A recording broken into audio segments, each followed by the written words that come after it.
there needs to change an outlet in their house, I do. You come to the right place. You can watch me do mine. I'm going to change my outlets to a different color. I don't like the color, but it could be anything from you don't like the color, or maybe you want to, maybe you overloaded the circuit and it's burnt, or it's not working. Whatever the case may be, I'm going to show you how to safely change this outlet out. This room here I just renovated. I put a new coat of paint on the walls and put a new floor in here. And so all the outlets and switches are white. Well, the rest of the house is brown. So I'm changing all these outlets from white to brown. And I'm gonna let you watch me do it. Let's get going. All right, before we get going here, there's a couple things that I wanted to point out that I like to use whenever I'm doing stuff like this. Tools, must-have tools for me. There's ways around them, and I'll explain that here in a minute. But this thing here, it's a 2-piece or 3-piece deal. It's a Klein digital circuit breaker finder. I mean, and it works great. You plug this into the outlet, you go to your circuit breaker, you run this thing around it, and it tells you which circuit breaker is attached to this transmitter. Ingenious, works great. Also, I mean, say you just have an open circuit, there's some wires there, say you take down a fixture or whatever, you want to find that circuit, you can plug this into here, and then you got some alligator clips that you can clip on to different, to find that circuit. Now, if you did overload the circuit and it's burnt and it's not working, this won't work. If this little red light, little LED light here doesn't come on, it ain't gonna work. Probably time to call an electrician at that point. There's ways to find that circuit safely, but I would suggest if that happens to you, I mean, really, it needs to be looked at anyway if it burnt a switch up. Next thing is this little, I call it a sniffer, electrical sniffer. You just run it along the hot wire and it tells you whether or not it's hot or not, whether or not that, I like to double check stuff. I mean, electricity ain't no joke and I don't want to get shocked. So, love this stuff. Now, if you don't have you want to do this and you don't have a circuit breaker finder, you can still do the old plug the lamp in and have somebody stand here and you just go through all the breakers until you find the right one. When the lamp goes off, powers off. I would still suggest you get this. This is a low dollar here. This is probably, you can buy these for 20 bucks. I mean, and it tells you whether or not that the wires in there are hot or not. So this is, in my opinion, must have. This is a luxury. You can also not just the lamp. I mean, if you're by yourself, you can plug your vacuum in, turn it on, then go through there and flip all the breakers. When the vacuum goes off, obviously the power's off. So another little tip for you there. That actually works pretty good. Did that in the past many times. All right, here we go. Plugging it in, you see the little light came on, so that's hot. Grab my finder tool. Let's head for the breaker box. There we go. Show you what this looks like. Oh, missing it. Now we're gonna run this thing all the way around.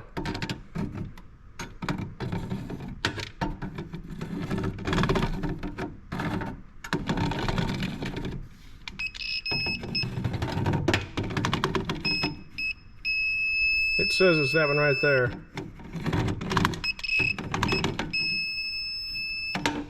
Let's try it. And my little LED light is off. Okay, I got my electrical tester. If it finds electricity, this green light is going to turn to red. I'm going to try both sides of this outlet. There's nothing there. There's nothing there. So this outlet is off. I feel pretty confident, and it's going to be okay to take this outlet out of there. Now we have some, this has been in there a while. It has flathead screws holding this thing in. Let me grab a screwdriver. Nope.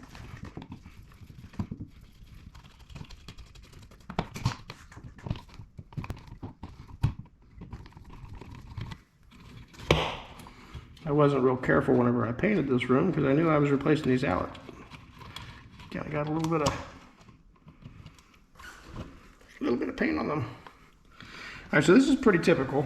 We've got, I mean, I don't know which way the electricity is traveling here, but it's traveling into the device and then back out of the device to the next outlet. And like I said, this is typical. Most outlets are going to have at least 4 wires coming into them. If it's a 2-wire deal, it's either a single outlet on that circuit or it's the last outlet in that circuit. So, but this is typical. I don't wire them like this. I know that this is backstab. People frown upon the backstabbing of the wires into the device. I like to pigtail these wires together so you have a nice solid splice in there, so you don't have all this electricity running through this device at all times. I mean, it can just go on about its business, and then you pigtail on there, and then you more or less the device is just running off of the splice. To me, it seems better. That's how I'm going to do it. And I'm going to test this one more time, make sure there isn't anything here. All right, then we'll get to cutting this outlet off of here. And here, and I'm just going to cut all these wires off of here. All right, now deposit this in the old file 13. Pull these out here straight.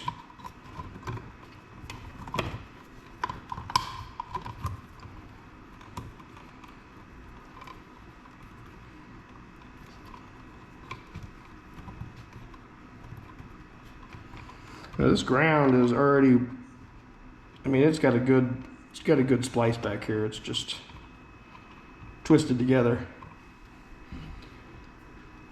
So I ain't gonna mess with that. I'll probably just put this back on the outlet itself, the new outlet. These, I'm gonna trim these off even.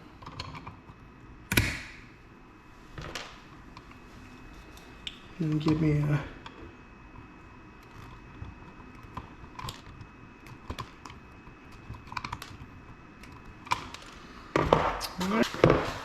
and show you my little setup here where I got all my splicing tools, electrical tools. What I'm going to use is these lever lock, these Wago lever locks. I'll put these in the description along with all the rest of these tools. And I guess I only need 2 of them because this one here, I'm just going to put this one right back on the outlet itself. What we're going to do, we'll stick these 2 in there.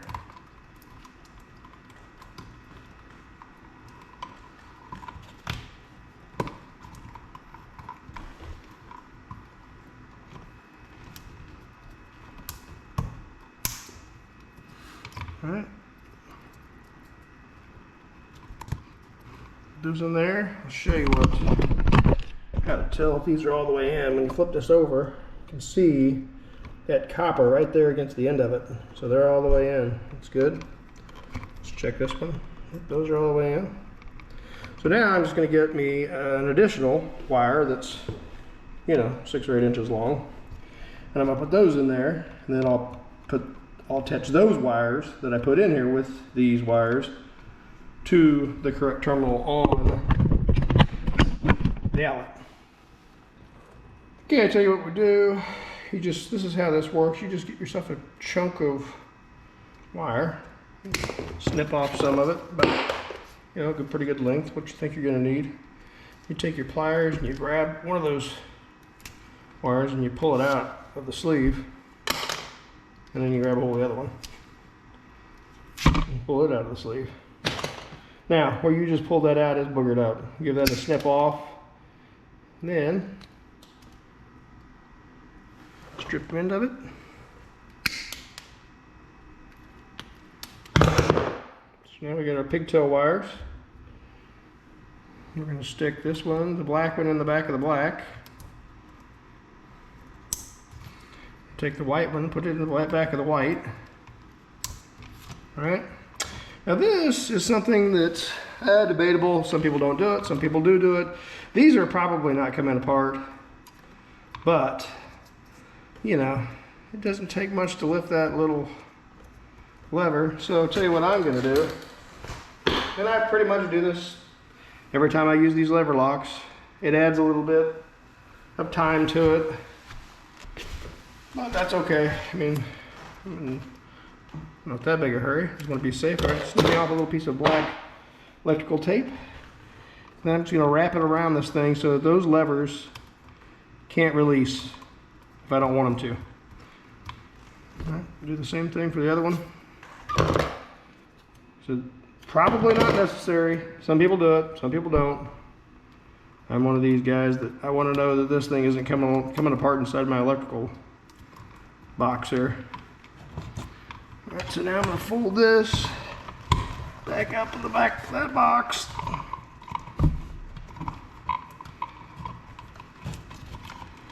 And that one, shove both those back in there. All right.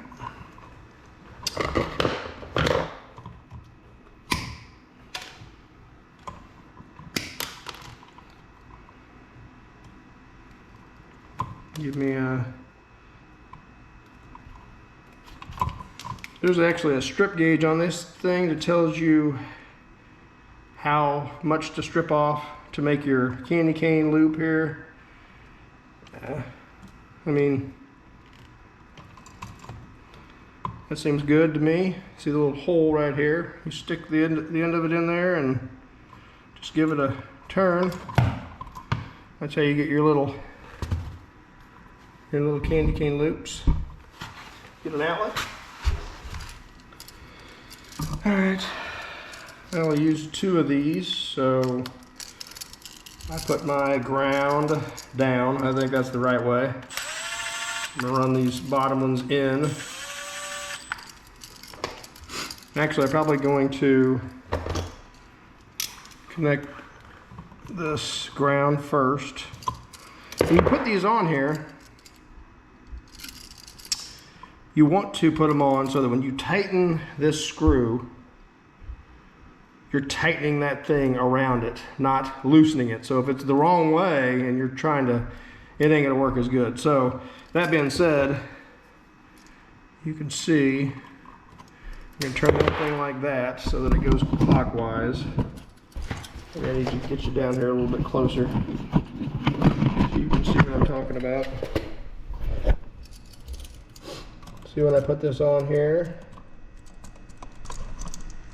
when I tighten that, it's kind of tightening it clockwise, which is what I want.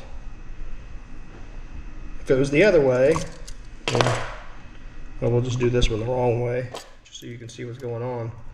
It just, when you tighten that, it isn't tightening it around that screw, it's kind of loosening it. So you always want it to go, this is the easy one-handed, you always want it to go clockwise. Let's get this. Bare copper to green, white to silver, and black to gold. Tool here that fits this. This is a Klein tool also. And fits these screws.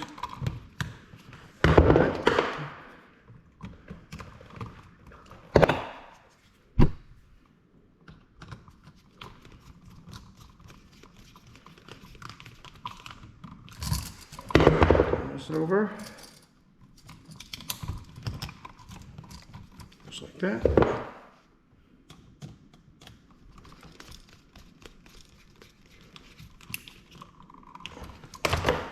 All right, now this is an odd duct because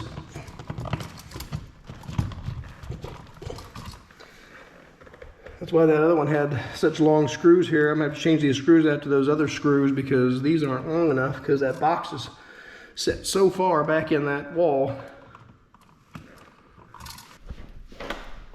All right, so we're gonna take out these little screws.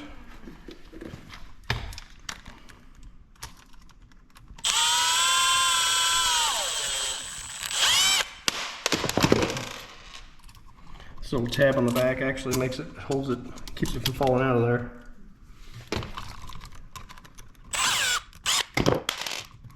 Well, it's gonna be long enough to.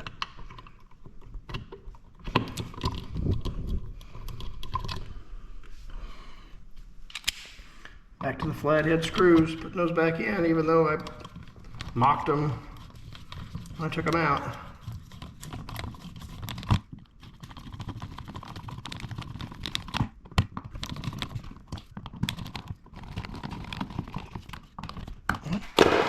Grab me a new outlet cover.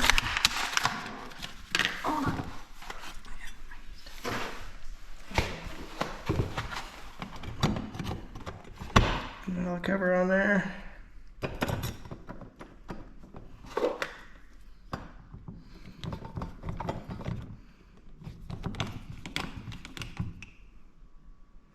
I'm kind of a straight up and down guy on those screws. Don't ask me why. We turn the power back on this and we'll shove a tester in it and see how it does. All right, moment of truth. Light here and light here. I mean, it's wired correctly. We're good to go. So I hope that helps somebody. That's how I do it. I pigtail all the outlets. I think it's better. I'm not an electrician. If you're not comfortable with it, call one. That being said, if you haven't subscribed yet, please do. It's free, doesn't cost anything. And I'll see you next time. Oh, and by the way, any of these tools, I'm gonna list them in down below, and feel free to order off my video. It helps me a lot. Thanks, see ya.